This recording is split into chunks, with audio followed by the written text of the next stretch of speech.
Queridos socios y socias del apostolado de misión, ¿veis esta novena de Jesús y queridos hermanos todos en el Señor?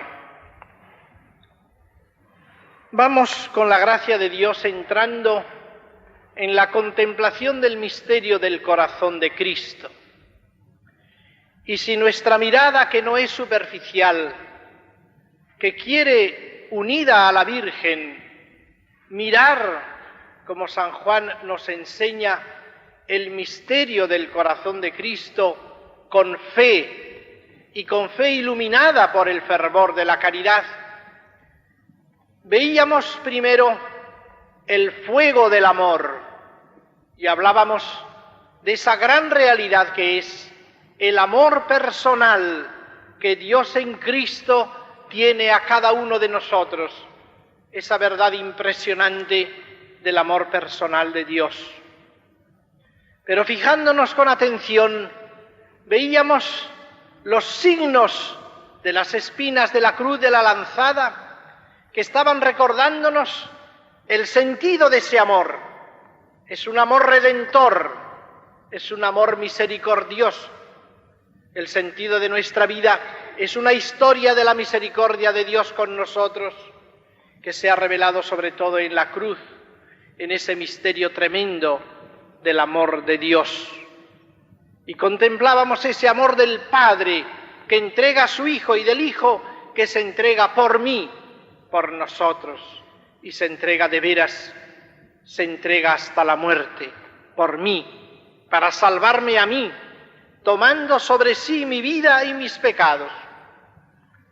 Pero contemplando asiduamente y amorosamente ese corazón, vemos que esos signos, esas espinas, esa cruz, esa lanzada, no solo significan lo que Él me amó, sino como Él me ama ahora, y lo que son en el corazón del Señor las respuestas del pecado y de la ingratitud de los hombres.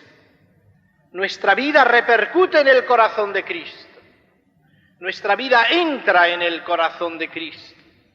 Y esta verdad que es importantísima en nuestra vida, para que vivamos de veras nuestra vida como relación verdadera con Cristo, sin multiplicar los andamiajes de nuestra vida, sino viviendo la sencillez de nuestra vida diaria con ese convencimiento, con esa luz de que estamos actuando en el corazón de Cristo.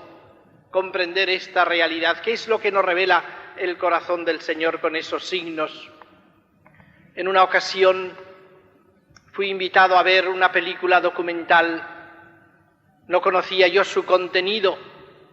Llegué tarde y al entrar vi unas manos que se movían. Me parecieron sin importancia. Yo me quedé con la misma serenidad de antes. Y caminando en la penumbra del salón, cuando llegué a mi puesto, había un grupo de jóvenes de unos 18, 19 años, y observé que estaban en tensión, sentados en el extremo de los asientos, con el cuello alargado, pendientes, como bebiéndose aquellas imágenes que se proyectaban en la pantalla. Y me pareció excesiva su atención, su tensión, y volví a mirar. Y yo también me quedé como ellos.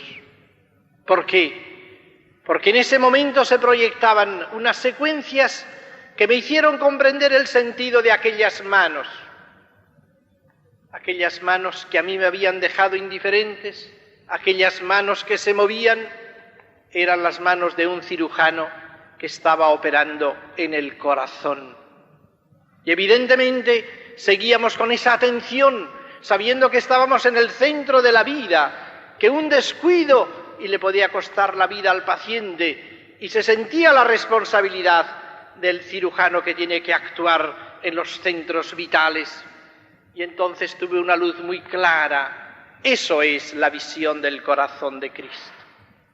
Esas manos que nos dejan indiferentes, esas manos que parecen insignificantes, esas manos son nuestra vida, la vida de cada día, una vida monótona, una vida que aparece como sin trascendencia, una vida que nos deja fríos tantas veces, pero viene esta luz del corazón de Cristo y me hace comprender, mi vida es una operación en el corazón mismo de Cristo.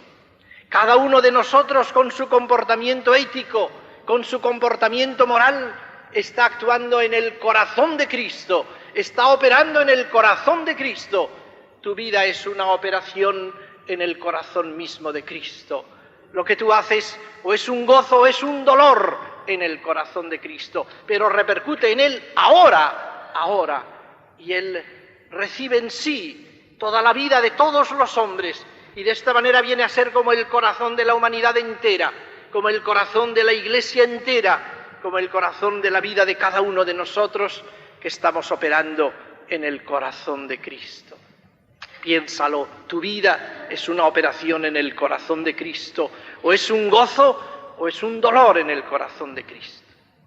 Vamos a tratar de entrar en este aspecto del corazón del Señor, del misterio del corazón del Señor.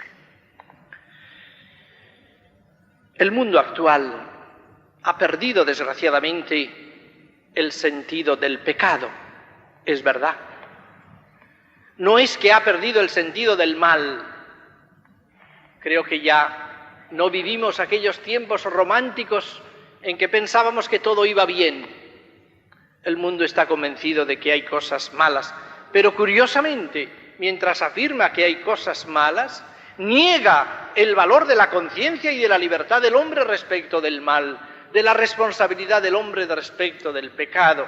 Y curiosamente nos encontramos con que todos somos víctimas y nadie es culpable. Todos víctimas, nadie tiene la culpa. A nadie se le puede echar la culpa. Cada uno puede hacer lo que le parezca según su manera de pensar, porque ese mal no existe. Existe por todas partes y no existe en ninguna parte. Eso no nos ha de librar a nosotros. El Señor repetía una palabra: la verdad os hará libres. Y hay una tendencia en nosotros a justificarnos, a decir que todos somos buenos, que nadie peca. Todos somos buenos. Los enemigos de la Iglesia son buenos, todos son buenos. Los ateos de excelente conciencia, todos son buenos. Y esto no es verdad. San Pablo lo decía claramente. No podemos servirnos de ese justificante para presentarnos nosotros como inocentes. Nunca busquemos nuestra paz y nuestra serenidad en negar el pecado, en juzgarnos inocentes que no lo somos. San Pablo lo repite: todos han pecado y necesitan de la misericordia de Dios. Tenemos que enfrentarnos así con el pecado, pero es verdad que hay también un peligro de obsesionarse de tal manera con el pecado, de verlo de tal manera como un mal personal, que quedemos embrollados en esa especie de impotencia de salir del pecado y consiguientemente en la desesperanza. Y esto depende de la visión con que vemos nuestro pecado. Para muchos que no niegan la realidad del pecado en su vida, pero el pecado es algo que afecta a mi yo y que en cierta manera califica a ese yo, y lo grave del pecado es mi descalificación personal. Ven como un mal mío sobre todo. Mirad, cuando uno entra en contacto con la gente, encuentra muchos que parece que llevan un cadáver en el corazón, del que no pueden desprenderse, que les acompaña siempre, y ahí está siempre el peso de ese cadáver en el corazón. En la juventud de hoy aparece a veces o da la impresión de que es una juventud despreocupada, pasota, que pasa de todo. No es verdad. La juventud es más seria de lo que parece. Y una cosa es lo que el joven manifiesta cuando se encuentra en medio de una masa, y otra es la respuesta del joven cuando se le puede alcanzar a solas, cara a cara.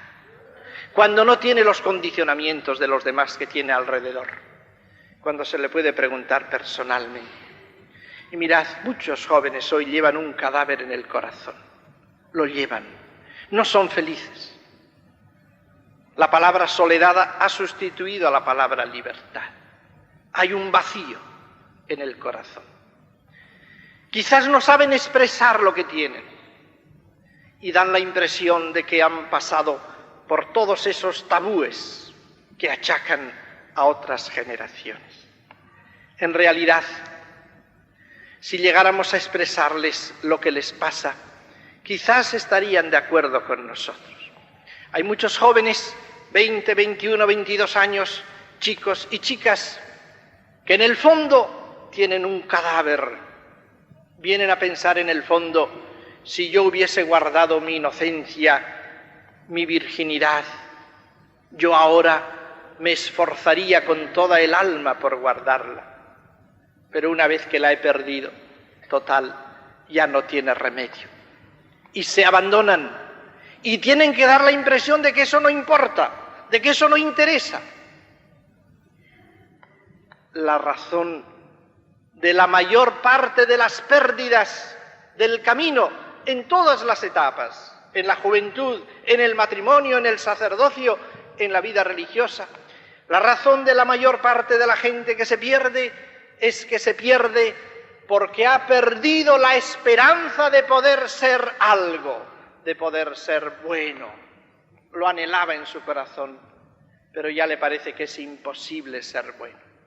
Y cuando ha perdido la esperanza de ser bueno, hay que demostrar que no importa ser bueno, que esos son valores ya pasados, pero en el fondo lleva ese cadáver en el corazón y no consigue desprenderse de él.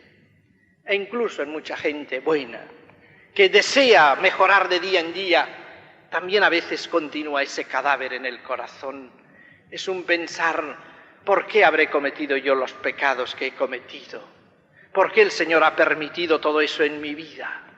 Y les queda como un peso dentro.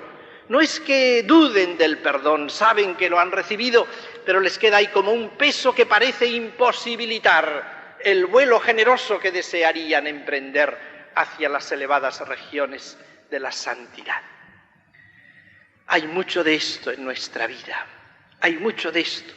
Y esto viene de una visión demasiado egocéntrica del pecado, de ver el pecado demasiado como un mal mío. Y a veces, incluso familiarmente, vuelve a asomar este aspecto egocéntrico del pecado. Hay almas, hay matrimonios, hay personas mayores que se quejan y conmueven el corazón de la situación de su familia y que vienen a lamentarse, ese hijo mío, esa hija mía, fíjese usted, lo ha abandonado todo, se ha vuelto incrédulo, se ha vuelto incrédula, se ha asociado en asociaciones ateas y suelen añadir a veces, fíjese, con lo que somos nosotros en nuestra familia, con lo que es nuestra familia. Y esto último me da un poco de pena porque parece como decir, si fuese de otra familia, pero de nuestra familia. Es como un manchón de nuestra familia. Todo esto está indicando un matiz que no digo yo que sea malo, pero es egocéntrico, es el pecado como mal mío, como deshonor mío, y es muy importante que el pecado lo veamos como operación en el corazón de Cristo. Ver el pecado en su término, ver el pecado en Cristo, en el corazón del Señor. Y es lo que Él nos presenta, cuando nos presenta esa hoguera de su amor, con los signos de las espinas, de la cruz, de la lanzada, que son la repercusión en su corazón de las acciones humanas de hoy, de tus acciones, de las acciones de todos los hombres. Lo importante no es tanto que yo he pecado, sino que el Señor es herido por el pecado, no precisamente por el mío, aunque sea por el de otro. Y ahí es donde se abren horizontes de generosidad. Y si quizás en un momento yo le decía al Señor, Señor, mi muerte antes de ofenderte, quizás yo ahora le diga al Señor, Señor, aquí tienes mi vida, si es bueno, para evitar el pecado, aunque sea de otro, para evitar que tú seas herido en tu amor, en tu corazón a los hombres. ¿Veis la importancia de este misterio del corazón de Cristo? Y por eso tenemos que acercarnos para ver esta realidad. Y es lo que vamos a procurar en esta reflexión, mirándole a Él, mirando esas heridas del corazón del Señor y pidiéndole luz para comprender cómo el pecado y la acción del hombre llega al corazón de Cristo glorioso, ahora llega al corazón de Dios. En una ocasión, un conferenciante que se presentaba como muy teólogo, muy intelectual, decía demagógicamente: a Dios, decía él, no le importa que le ames, a Dios le importa que tú ames al hermano. Evidentemente, al escuchar esta expresión, pensando un poco sobre ella, ocurre enseguida la objeción: ¿por qué contraponemos estas dos cosas? ¿Por qué decimos una sí y la otra no? Si a Dios no le importa que yo le ame, imagínese usted lo que le importará que yo ame al otro. Si Él está demasiado lejos para que mi amor le llegue, ¿cómo estará de lejos para que le llegue el amor que yo tengo a mi hermano? ¿Veis? Queriendo destacar la importancia del amor fraterno, le había quitado sus raíces, indicando que a Dios no le importa que yo le ame. Una vez alejado a Dios, tenemos que prescindir de Dios, sea en nuestra relación religiosa, sea en nuestra relación fraterna. La verdad es que a Dios le importa que yo le ame, y le importa mucho, como decíamos, tiene sed de tu amor. Y a Dios le importa que ames al hermano, porque lo que haces a uno de estos, a mí me lo haces. Dios está cerca de nosotros, Dios está infinitamente cerca de nosotros. Hay una expresión que dice: Dios es un Dios lejano. No es verdad. Dios es infinito, sí, pero nunca confundamos infinito con lejano. Dios es infinito, el hombre no lo puede alcanzar con sus fuerzas, es verdad, pero Dios infinito está infinitamente cercano al hombre. Precisamente porque es infinito en el amor, es capaz de amar infinitamente al que es infinitamente pequeño. Es verdad que nosotros palpamos nuestra pequeñez, y es verdad que entonces nos puede venir la idea de pensar que a Dios no le llegamos, porque Dios es infinito, Dios es el totalmente distinto, y sin embargo no es así. Es verdad que Dios es infinito, y precisamente por eso es capaz de amar infinitamente al infinitamente pequeño. Dios no está más lejos del átomo que del universo.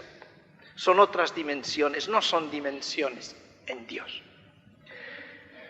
Por eso, la realidad del Evangelio nos dice claramente que nuestra vida llega al corazón de Dios, llega al corazón de Cristo resucitado.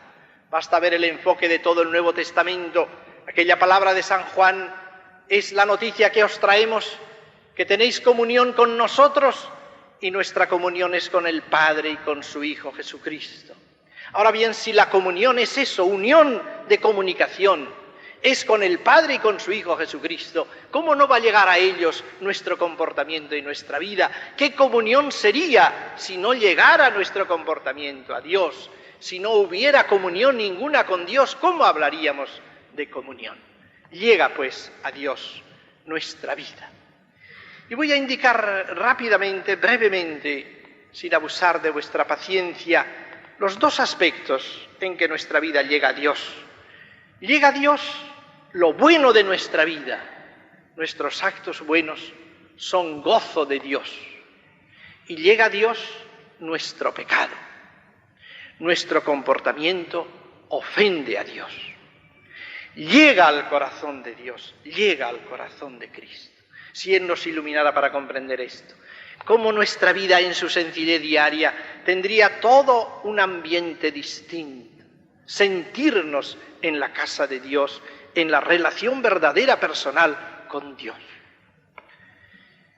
Que nuestros actos buenos llegan a Dios, lo encontramos expresado de manera especial en el capítulo 15 del Evangelio de San Lucas.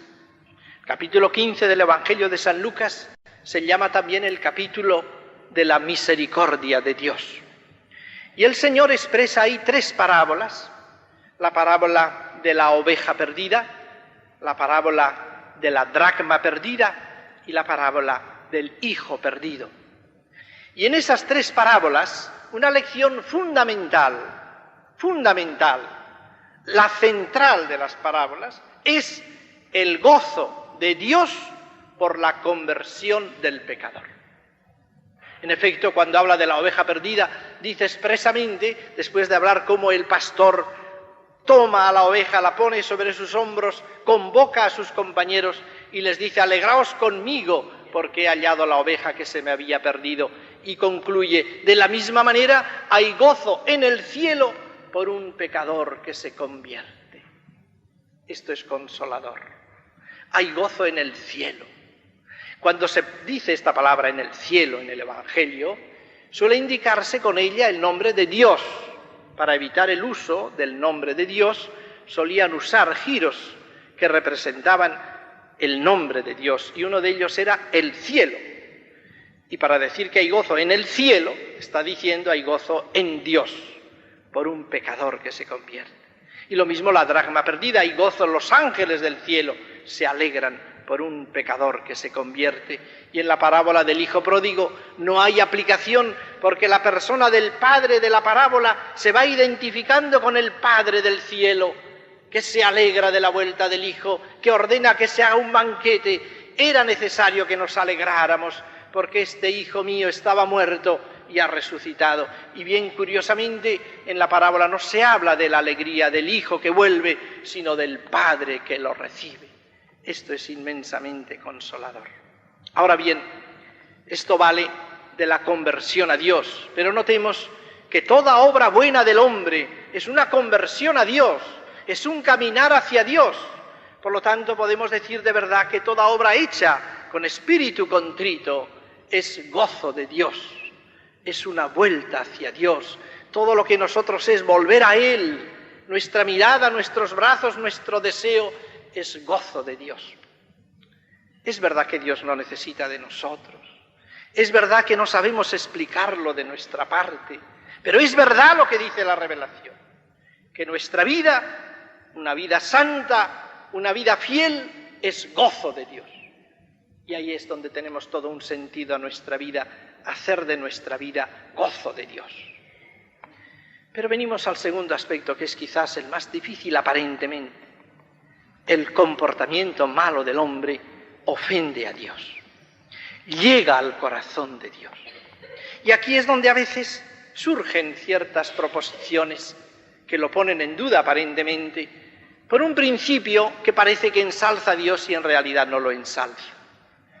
Un teólogo del tiempo de después de la Guerra Mundial, en unos escritos publicados después de su muerte y que se extendieron mucho, decía esta frase: Dios está demasiado alto para que el barro del hombre le pueda salpicar.